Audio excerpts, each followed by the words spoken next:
کبھی سوچا ہے کہ آج کی اس تیز رفتار دنیا میں جہاں سائنس اور ٹیکنالوجی ہر طرف چھائی ہوئی ہے، کیا دین کی واقعی کوئی ضرورت باقی ہے؟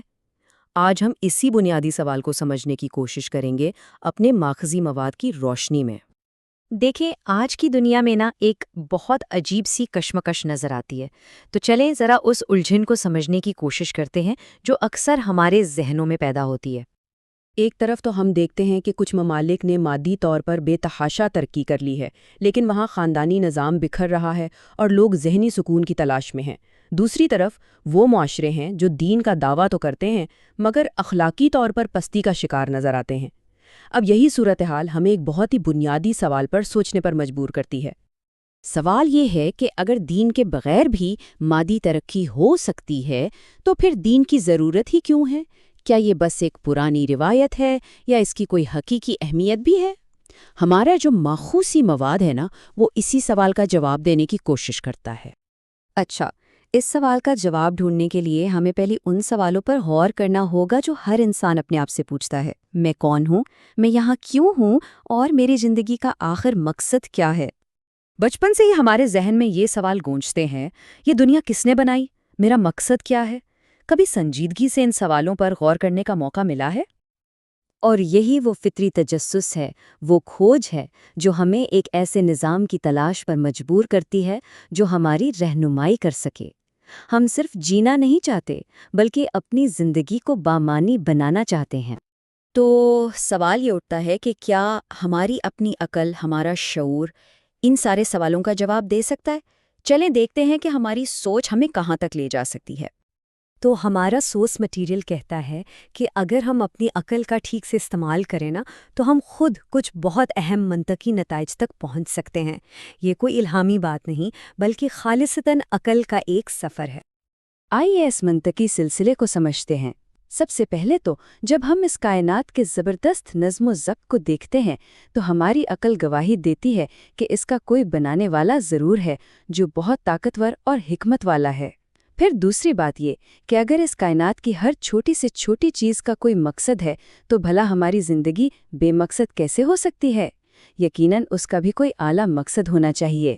اس کے بعد ہماری عقل کہتی ہے کہ جو خالق اتنا حکیم ہے وہ ہمیں یوں ہی اندھیرے میں بغیر رہنمائی کے نہیں چھوڑے گا، اور آخر میں یہ نتیجہ نکلتا ہے کہ اس خالق کی صحیح رہنمائی صرف اسی کے بتائے ہوئے راستے سے مل سکتی ہے، کسی انسان کے بنائے ہوئے راستے سے نہیں۔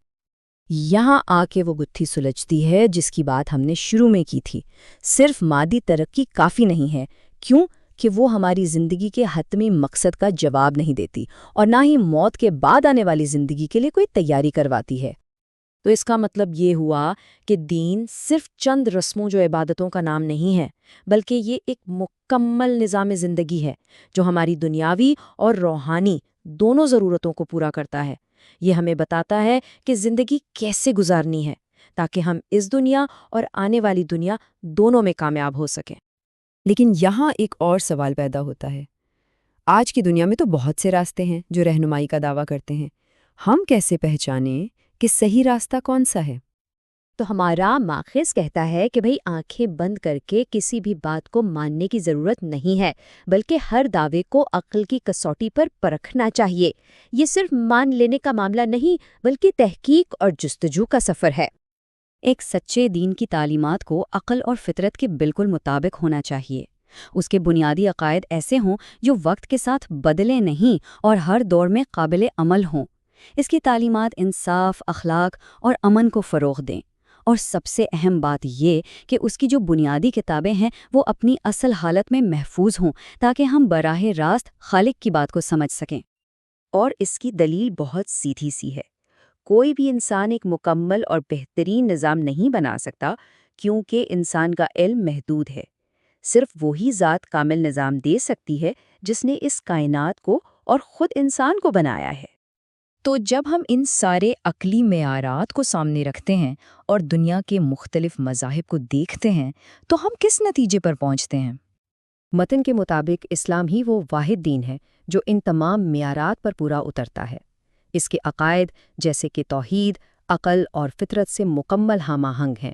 اس کی تعلیمات امن اور انصاف کو فروغ دیتی ہیں، اور اس کے بنیادی ماخذ یعنی قرآن اور سنت اپنی اصل شکل میں آج بھی محفوظ ہیں۔ تو آخر میں ہم اس ایک سوال کے ساتھ رہ جاتے ہیں۔ یہ سوچنے کی بات ہے کہ ہماری عقل اور خدائی رہنمائی یعنی وحی کے بیچ آخر رشتہ کیا ہے؟ کیا یہ دونوں ایک دوسرے کے مخالف ہیں یا پھر ایک دوسرے کی تکمیل کرتے ہیں؟ اس سوال پر غور کرنا ہم سب کے لیے بہت ضروری ہے۔